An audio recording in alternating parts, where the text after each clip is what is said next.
So this is Spotted Lake.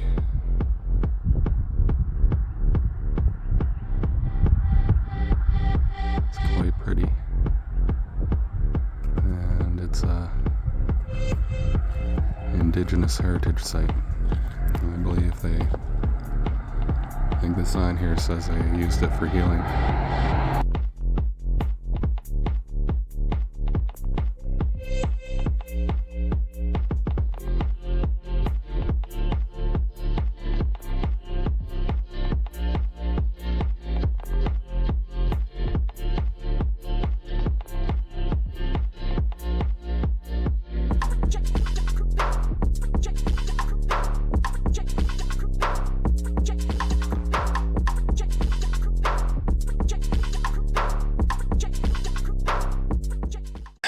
Whoa! That was awkward. Okay. Whoa! Whee! God. What am I doing? This was dumb.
Like the tall grasses in every samurai movie I've ever watched. It's taller than I am.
Ni hao, dudes and dudettes.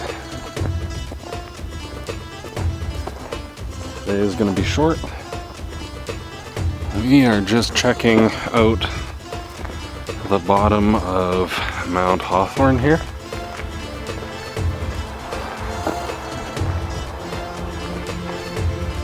It might be something we come back and explore another day.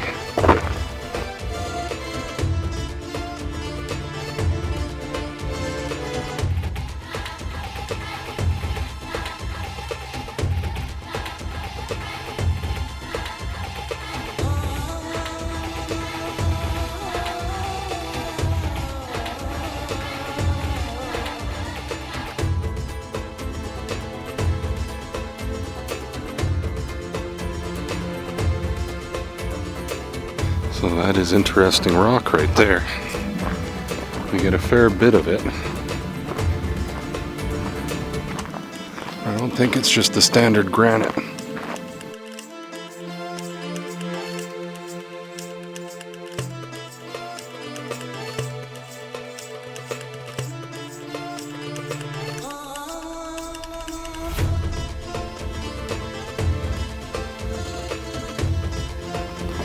Well, isn't this nice? Looks like we're coming up to one of the lakes.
dried up old pond.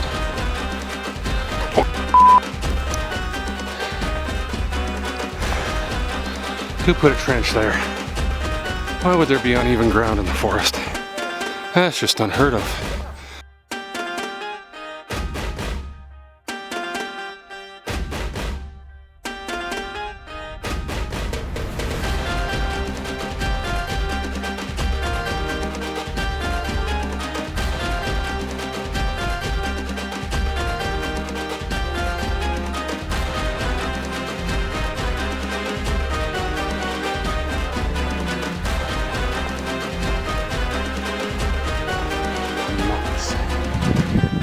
Don't everybody love maps?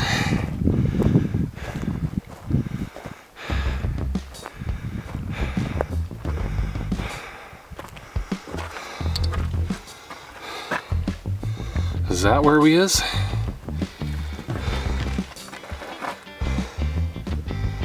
Oh God, look at the wasps in there.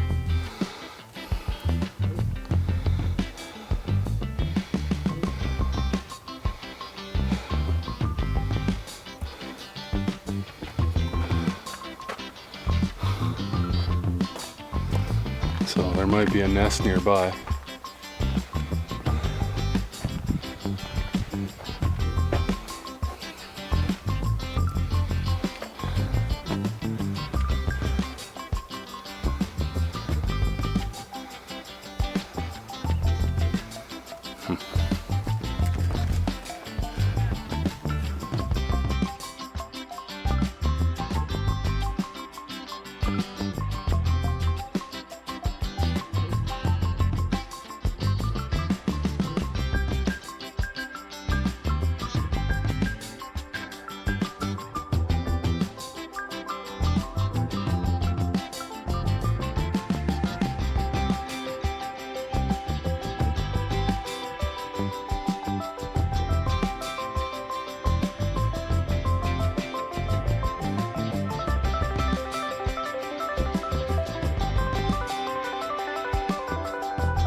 gripping onto anything it can.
Is that them?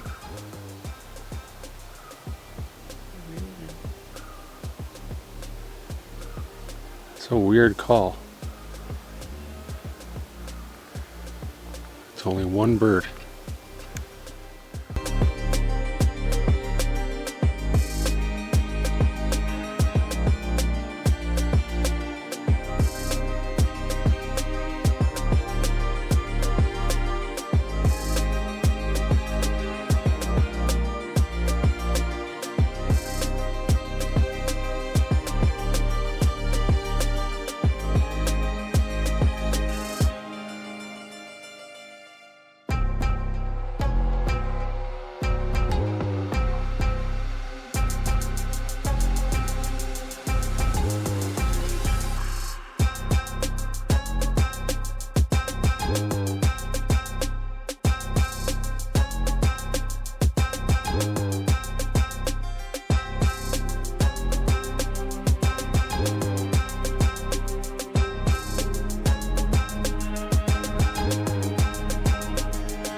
There's Mahoney Lake.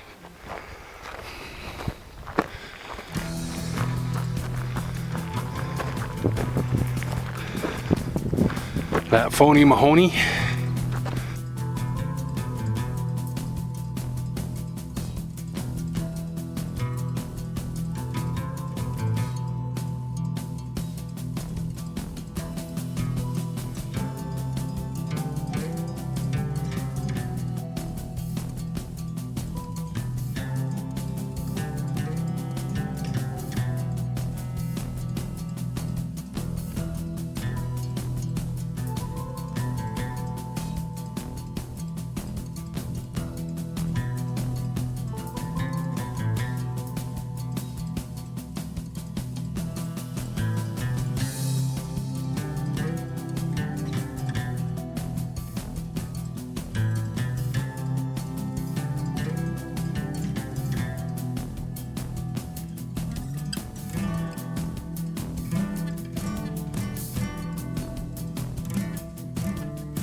Alright, back at the parking lot.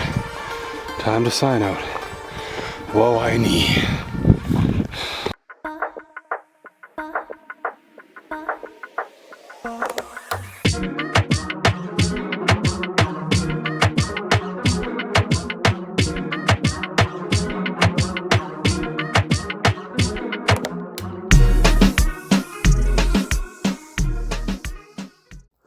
Bonjour, mon ami.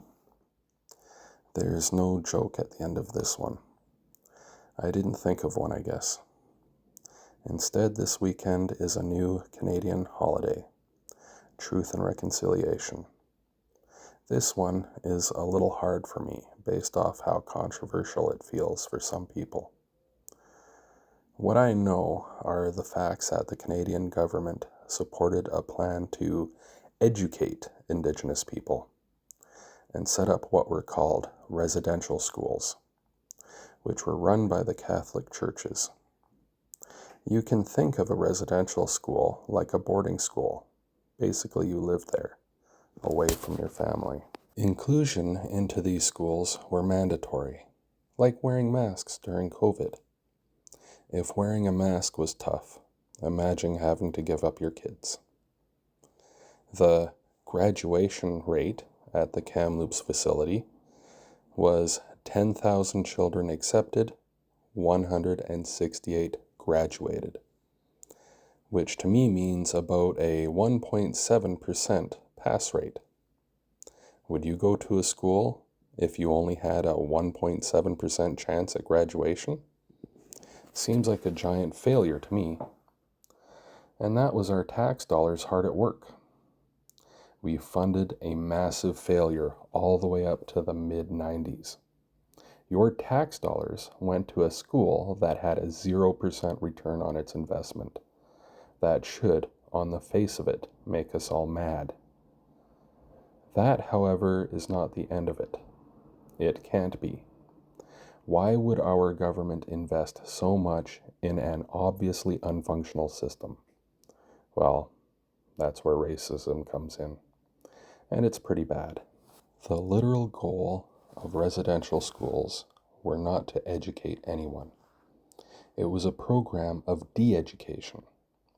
Basically, these kids were forced to unlearn their languages, to unlearn their religions, to unlearn their history. It wasn't to educate them to become Christian. It was to force the savage out of them. This is why it was a monumental failure. Not because they wanted to educate people, but to de-educate them.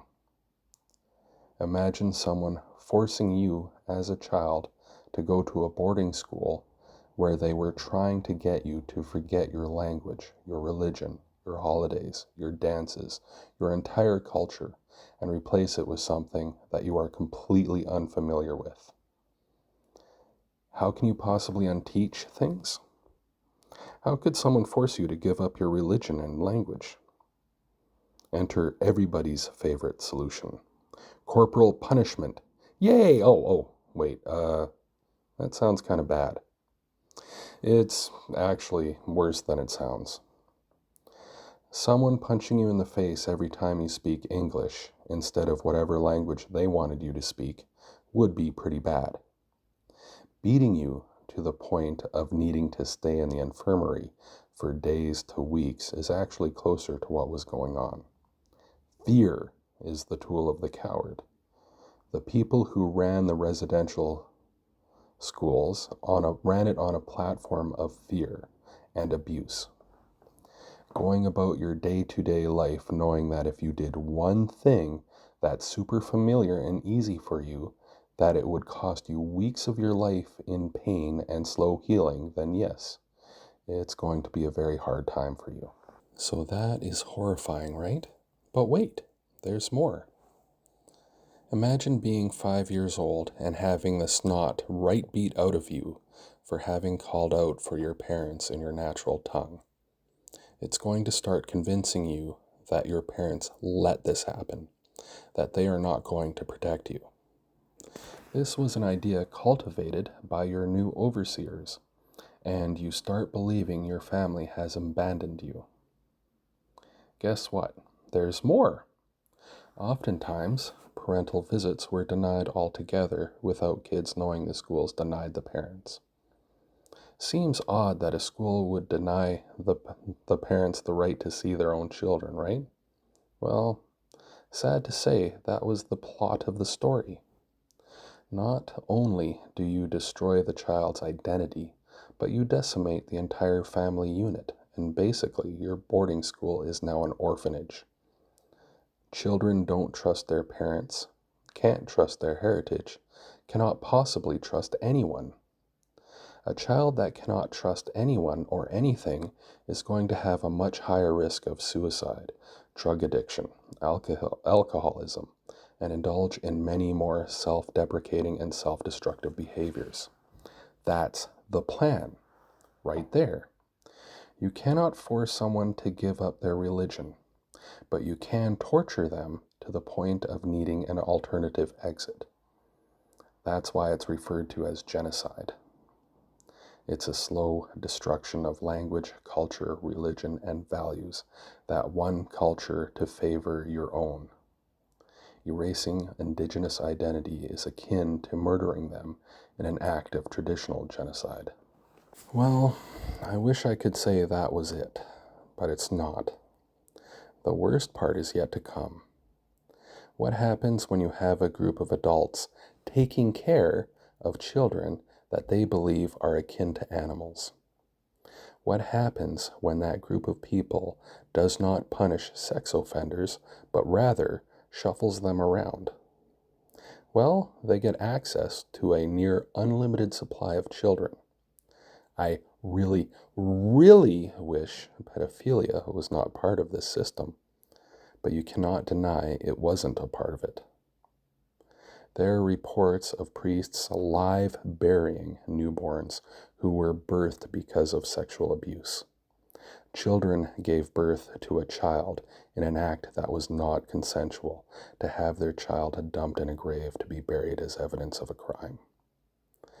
Children in this system routinely died as well, whether suicide in an escape attempt or by being beaten to death. This is one of the reasons so few graduated from these schools. They lost their lives to the system. Families destroyed, children abused horrifically, the loss of portions of entire cultures for a failed school system that we paid for. This is a pretty horrible reality that's far beyond the stuff you would find in horror novels and movies. That was sanctioned and paid for in part or full with our hard-earned dollars. Do I believe my grandparents, parents, and regular Canadians knew what they were paying for? Well, mostly no. I don't think they were informed of what was happening, and if they had a chance to walk through these places and see the actual harm being caused, most would, vomit, then protest their funding of it. Did they know it was supposed to erase indigenous culture? Well, yes, that was the point. They were fed from both the churches and the governments that the indigenous population was a problem for Western culture. This is painfully obvious when you look at how indigenous people were portrayed. Comical savages that lived to harm Western settlements, forgetting all the help that they have provided to help us grow here. If you believe with your whole heart that if these people were not introduced to your God, then they would burn forever in the lake of fire for simply being born into a wrong culture, then yes, you are going to want to help save them. They were not fully aware of how converting these people would take form. However, indigenous people were adamant that things were foul from the beginning. How could our ancestors trust them? Our government considered them savages and not real people. How can you believe them over your own priests and pastors telling them that they are not worth listening to? How do you believe a culture that you are not a part of and do not understand that the people you put your faith and trust in are doing very terrible things. We as a culture turned a blind eye as things got worse and worse, much like the lead up to World War II. The Germans were not putting Jewish people into ghettos. Don't be silly. They would never... Wait, what? They did? Well, it can't be as bad as they're saying it is. Those Jewish people tend to fib and tell a little white lie. What? It's even worse? What do you mean they're selling all of their possessions to help fund a giant military buildup? We often can't believe people are capable of doing some of the most terrible things to other people. We believe that our people will treat other people with respect, or that we need to dehumanize the people we feel are a problem. Am I less proud to be a Canadian? Well, no. I'm less proud of our government and religious structures for sure, but I'm still proud of my family and Canadians in general, as most Canadians are working towards being better. Does this mean donating to major organizations and marching in hundreds of protests? No, it's more about being willing to help an indigenous person in the same way you would help those of your own community. If you stop to help a Christian replace a flat tire, then do that for an indigenous person too, if they need similar help. It means to stand up for someone being bullied for who they are. It means to remember to say hello to them if you said hello to someone else. Love thy neighbor. Remember, if we ignore our history and feel no need to try and be better, then we won't have much to fight for. To shove this under the rug is to say that it's okay if it happens again. It's absolutely not okay to support the termination of an entire culture. We were lied to and ignored the truth coming from a culture not our own. This both erodes our own culture and strips us of our promises to our creators. We don't move forward by destroying our own culture. We move forward by re-examining our culture. If you believe in a creator, then you believe that that creator created all people. You understand that your creator put challenges on this earth that they hope you will rise to and overcome. Wiping out some of their creations is not the way to honor their challenge to you. Living with them and understanding them, allowing them to be integrated into your culture or let them choose not to, allowing people of your culture to join theirs if they choose to, is the way to honor your creator, for God's truth is immutable, and their goal is not to force people to choose, but to be the answers they need to thrive and grow. Allow your Creator to continue to teach you how to love thy neighbor and strengthen your own faith and personal growth. I wish you all a solemn and peaceful Truth and Reconciliation Day. Woe I me, guys.